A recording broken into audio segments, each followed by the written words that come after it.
பத்திரிகை மற்றும் ஊடக நண்பர்களுக்கு வணக்கம். அனைத்து இந்திய அண்ணா திராவிட முன்னேற்ற கழகத்துடைய போற்றுதலுக்குரிய பொதுச் செயலாளர் அவருடைய ஆணைக்கிணங்க அண்ணா தொழிற்சங்கத்திற்கு புதிதாக பொறுப்பேற்றிருக்கின்ற அன்பிற்குரிய சகோதரர் தமிழரசன் அவர்கள் மாநிலம் முழுவதும் மாவட்ட வாரியாக சுற்றுப்பயணம் மேற்கொண்டு வந்து கொண்டிருக்கிறார்கள். அதைத் தொடர்ந்து இன்று வருவாய் மாவட்டங்களான தருமபுரி மற்றும் கிருஷ்ணகிரி ஆகிய 2 மாவட்டங்களுடைய அண்ணா தொழிற்சங்கத்துடைய நிர்வாகிகள் ஆலோசனை கூட்டம் நடைபெற்றது. அந்த கூட்டத்தில் கலந்து கொண்டு பல்வேறு ஆலோசனைகளை நாங்கள் வழங்கினோம் என்பதை தெரிவித்துக் கொள்கிறேன். விஜயபாஸ்கர் அவர்கள் தாவேகால இணைஞ்சாங்க. அப்ப இணையும்போது என்ன சொல்றாங்க, ஜாம்பவான்கள்லாம் இங்க இருந்து தான் அவங்க வெறும் லெட்டர் பேட் தான் இருக்குன்னு சொல்லி அதிமுக ஜாம்பவான்கள் என்பவர்கள் அண்ணா திராவிட முன்னேற்ற கழகத்தில் ஒவ்வொரு அதிமுக தொண்டன் தான் ஜாம்பவான்கள். அந்த தொண்டனால் உருவாக்கப்பட்டவர்கள் தான் இது போன்ற ஓடுகாலிகள். இவர்கள் எல்லாம் ஜாம்பவான்கள் இல்லை, சந்தர்ப்பவாதிகள், துரோகிகள், ஓடுகாலிகள். ஜாம்பவான்கள் முழுவதுமே அண்ணா திராவிட முன்னேற்ற கழகத்தில் இங்கே இருக்கிறார்கள். லெட்டர் பேடை வைத்து ஏமாற்றுகின்ற கூட்டம் தான் அங்கே ஓடி இருக்கிறது என்பதை தெரிவித்துக் கொள்கிறேன். ஆதவ அர்ஜுனா அவர்களும் ஒரு கருத்து சொல்றாரு. 90% அதிமுக நிர்வாகிகள் தொண்டர்கள் தாவேகாவுக்கு வரப்போறாங்க. 60% வந்துட்டாங்க. 30% தான் அதிமுக இருக்காங்க. அதிமுகவும் தாவேகாவும் ஒன்றுதான், 2 இணைஞ்சிட்ட மாதிரி ஒரு கருத்து. அது அதை விட 2 நாட்களுக்கு முன்பு ஒரு கருத்தை சொல்லியிருக்கிறார். அவர் பேசுகின்ற பொழுது தாவேகாவுடன் அதிமுக இணையும் என்று சொல்லியிருக்கிறார். அவருக்கு உங்களின் வாயிலாக ஒரு எச்சரிக்கை விடுக்கிறேன். இவரை போல கொள்கை இல்லாத, வாய்ப்பு கிடைக்கின்ற இடங்களெல்லாம் ஓடுகின்ற ஓடுகாலி அல்ல அதிமுக தொண்டன். இவருக்கு என்று ஒரு தனித்தன்மை கிடையாது.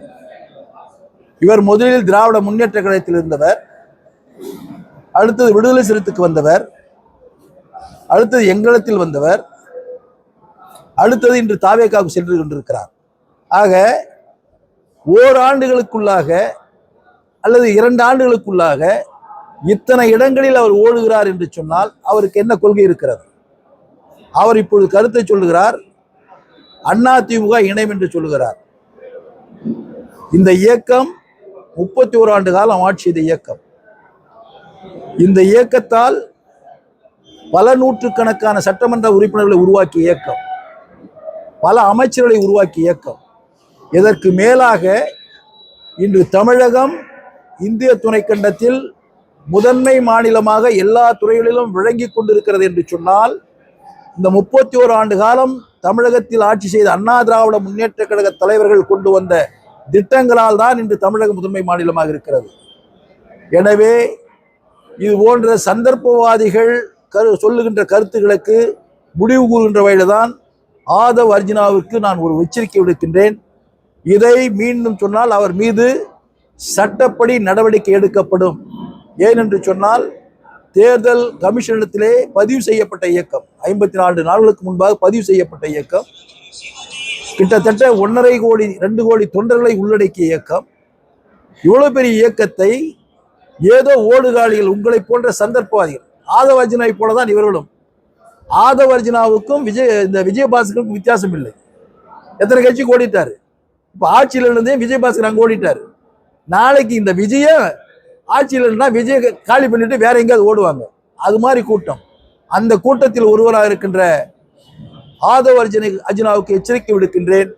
இது போன்ற கருத்தை சொல்வீர் என்று சொன்னால் சட்டத்தின் மூலம் நீங்கள் பதில் சொல்ல வேண்டிய நிலைமை வந்துவிடும் என்பதை தெரிவித்துக் கொள்கிறேன். கரூர் கூட்ட நெரிசல் வழக்கு சிபிஐ வசூலிப்பது இது ஒரு கணக்கு வழக்கு தீர்க்க வேண்டிய விஷயம் இருக்குது. திமுக ஆட்சியில் இருக்கும்போது காவல்துறையை வச்சு 41 பேரை கொண்டு குடித்தது. ஆமா, அவர் இன்று ஆட்சியில் அமர்ந்து கொண்டு காவல்துறையை மிரட்டி கொண்டிருக்கிறார். ஒரு கணக்கு இருக்கிறது, நான் கணக்கை தீர்க்க போகிறேன் அப்படி சொல்லிட்டு அடுத்தது என்ன சொல்றாரு, நாங்கள் கரூருக்கு சென்ற பொழுது காவல்துறையினுடைய உதவியோடு இவ்வளவு பெரிய நிகழ்ச்சி நடந்திருக்கிறது, வேறு 16 இடங்களில் நாங்கள் கூட்டத்தை போட முயற்சி செய்தோம், காவல்துறை எங்களுக்கு ஒத்துழைப்பு கொடுக்கவில்லை என்பதற்காகத்தான் நாங்கள் போட்ட கூட்டத்தை கூட நாங்கள் கேன்சல் செய்தோம். அதனால் எங்களுக்கு கணக்கு இருக்கிறது என்று இன்று ஆட்சியில் இருந்து கொண்டு காவல்துறையை அவர் மிரட்டி கொண்டிருக்கிறார். அவருக்கு இன்னொன்றும் சொல்ல விரும்புகிறேன். ஏற்கனவே இந்த வழக்கு உச்சநீதிமன்றத்திற்கு சென்று உச்சநீதிமன்றத்தினுடைய நேரடி பார்வையில் சிபிஐ இடத்தில் இருந்து கொண்டிருக்கிறது. அப்படி சிபிஐ இடத்தில் இருக்கின்ற இந்த வழக்கை இப்படி விமர்சனம் செய்வதற்கு இவருக்கு என்ன விதமான உரிமை இருக்கிறது என்பதை நான் கேள்வியாக கேட்கிறேன். பொதுவான உங்க கருத்து என்னவா இருக்குன்னா, இவர் சாட்சிகளை கலைக்கிற மாதிரி இருக்கு, பேசுறது சாட்சிகளை அச்சுறுத்துற மாதிரி இருக்குது, வழக்கு இருக்கும்போது எப்படி பேசலாம்? அதேதான். உச்சநீதிமன்றம் நேரடி பார்வையில் அதற்கு சில அதிகாரிகளை நியமித்து வழக்கை நடத்தி கொண்டிருக்கின்ற இந்த சூழலில் இன்று அமைச்சராக இருக்கின்ற ஒரு நபர் இப்படி மிரட்டுகின்ற பாணியில் அவர் செயல்படுகிறார் என்று சொன்னால், யாரையோ எவரையோ மிரட்டி அடிமன வைத்து இந்த வழக்கை நீட்டிப்பு செய்வதற்கு அவர் முயற்சி செய்கிறார் என்பதுதான் இதற்கு பொருள். முன்னே சத்யபாமா அவர்கள் சொல்லியிருக்காங்க, அதிமுக திமுக இணைஞ்சு கூட்டணி அமைக்கிறதா இருந்தால் நாங்கள் வெளியே வந்துருக்கோம். யார் சொன்னது? சத்யபாமா. யாரு சத்யபாமா? நல்லதா கேளுங்க. தமிழக ஆளுநருடைய செயல்பாடு எப்படி பார்க்குறீங்க? தமிழக ஆளுநர் மாளிகையில் மனு அளிக்கலாம் அப்படின்றாங்க. மக்கள் தங்கள் பிரச்சனைக்கு ஆளுநர் மாளிகையில் மனு அளிக்கலாம் அப்படின்றாங்க. ஒரு சட்ட ரீதியாக ஒரு தலைமை பொறுப்பில் இருக்கின்றவர் அரசு மனுவின் மீது சரியான முறையில் செயல்படவில்லை என்று சொன்னால் தன்னிடத்திலே மனு கொடுக்கிறோம் என்று சொல்வது தவறில்லை. அதன் அடிப்படையிலே தான் இன்றைய ஆட்சியில் வந்திருக்கின்ற தமிழக வெற்றி கழகம் குதிரை பேரத்தில் இறங்கி கொண்டிருக்கிறது. தனக்கு முழு மெஜாரிட்டி இல்லாத காரணத்தினால் எல்லா கட்சிகளையும் உடைக்க முயற்சி செய்து கொண்டிருக்கிறது. அதில் எங்கள் கட்சியிலே பதவிக்கு ஆசைப்பட்டு ஒரு சிலர் ஓடிக்கொண்டிருக்கிறார்கள். அதே போல இன்று மறுமலர்ச்சி திராவிட முன்னேற்ற கழகத்தினுடைய தலைவர் வைகோ அவர்களை வெளிப்படையாக பேசிவிட்டாரே. என்ன சொல்லியிருக்கிறார்? நீங்கள் வாருங்கள், சட்டமன்ற உறுப்பினரை ராஜினாமா செய்யுங்கள், நானே வருகிறேன், நானே வெற்றி பெற செய்கிறேன் என்று இன்னொரு தலைவரிடத்தில் குதிரை பேரம் பேசியிருக்கிறார். எங்களோடு இருந்தவர்கள் ஒரு சிலர் சட்டமன்ற உறுப்பினர்களை பிரித்து எடுத்து சென்று அவர்களை நம்பிக்கை வகைப்படுத்துவதற்காக வாக்குகளை பெற்றிருக்கிறார். இப்படி குதிரை பேரம் செய்து கொண்டிருக்கின்ற ஒரு அரசை, ஒரு தலைவரை அவர் மீது நடவடிக்கை எடுக்க வேண்டும் என்று அவரிடத்திலே சொன்னால் செய்ய முடியாது. அதனால்தான் நாங்கள் கவர்னரிடத்திலே மனு கொடுத்திருக்கிறோம். திராவிட முன்னேற்ற கழகம் மனு கொடுத்திருக்கிறது. ஏற்கனவே அம்மா மக்கள் முன்னேற்ற கழகத்தினுடைய தலைவர் தினகரன் அவர்கள் அவருடைய சட்டமன்ற உறுப்பினரை கடத்தி கொண்டு சென்றார்கள், கைமூடி வெட்டி சென்றார்கள். அவர் மனு கொடுத்திருக்கிறார். இப்படி நியாயம் எங்கு கிடைக்கவில்லையோ அந்த நியாயத்தை பெறுவதற்காக இன்று அரசின் பிரதிநிதியாக, அரசு சட்டத்தின் பிரதிநிதியாக இருக்கின்ற கவர்னரிடத்திலே மனு கொடுப்பது தவறில்லை என்று கருதுகிறேன். கடந்த கால திமுக ஆட்சியில் பரப்புரையை செஞ்சாங்க, சட்ட ஒழுங்கு சீரழிவு, பாலியல் பலாத்காரம். ஆனால் இந்த அரசு அதே சம்பவம் தான் அதிகமாக இருக்கு. அது உதாரணமே சொல்லலாம். அவருடைய சட்டமன்ற உறுப்பினர் தவறு செய்திருக்கிறார், அவர் மீது நடவடிக்கை எடுங்கள் என்று அவர் கட்சியை சேர்ந்தவர்களை புகார் அளித்திருக்கிறார், நடவடிக்கை எடுக்கவில்லை. அதிலே அந்த அமைச்சர் இருக்கிற அமைச்சர் மாத்திரை என்று சொல்லி, மருந்து என்று சொல்லி போதைப் பொருளை எடுத்து இருக்கிறார். நாங்கள் குற்றம் சாட்டுகிறோம், நடவடிக்கை எடு என்று சொல்லுகிறோம். அவர் எடுக்கவில்லை. ஆனால் ஒரு சட்டமன்ற உறுப்பினர் ஒரு ஜனநாயக முறைப்படி விமர்சனம் செய்து கொண்டிருக்கிறார்.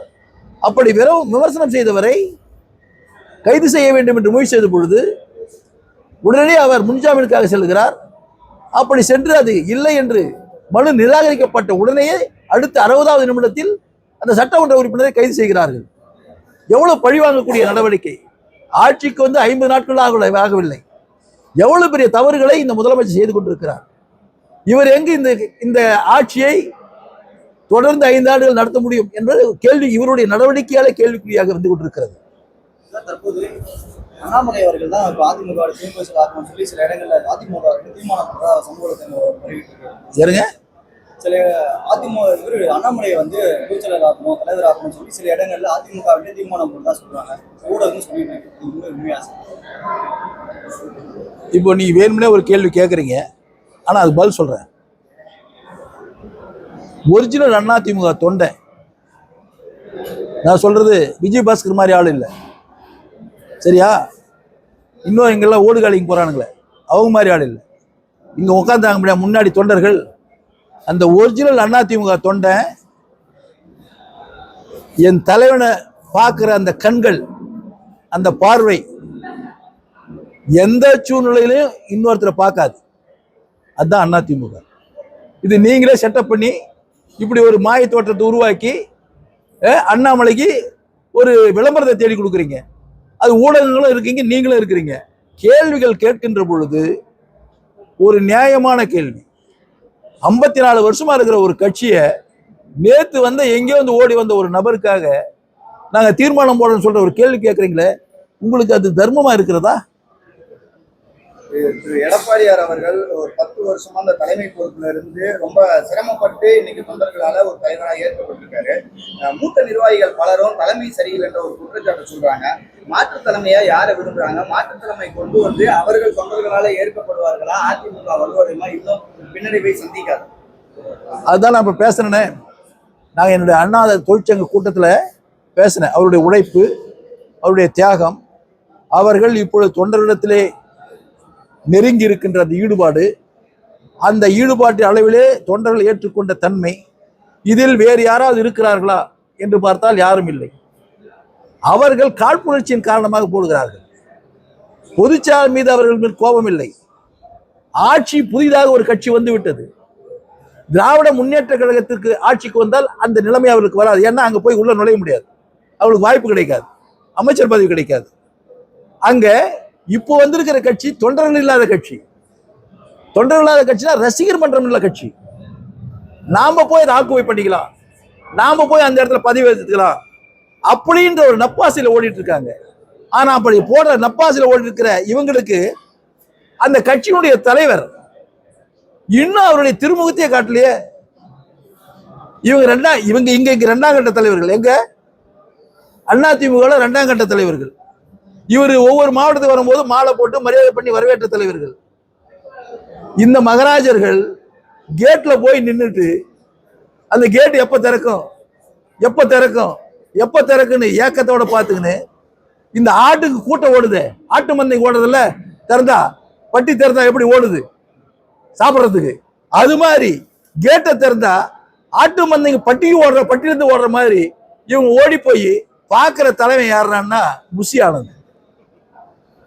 புஷி ஆனந்த் அந்த கட்சியுடைய தலைவர் இல்லை. இப்படியாப்பட்டவங்க போய் என்ன பண்ண முடியும்? திருமாவளவன் வந்து ஒரு கேள்வி கேட்டாரு. அதிமுக என்ன நடக்குதுன்னு சொல்லி அதிமுக தலைவர்கள் வாய் திறக்க மாட்டாங்க.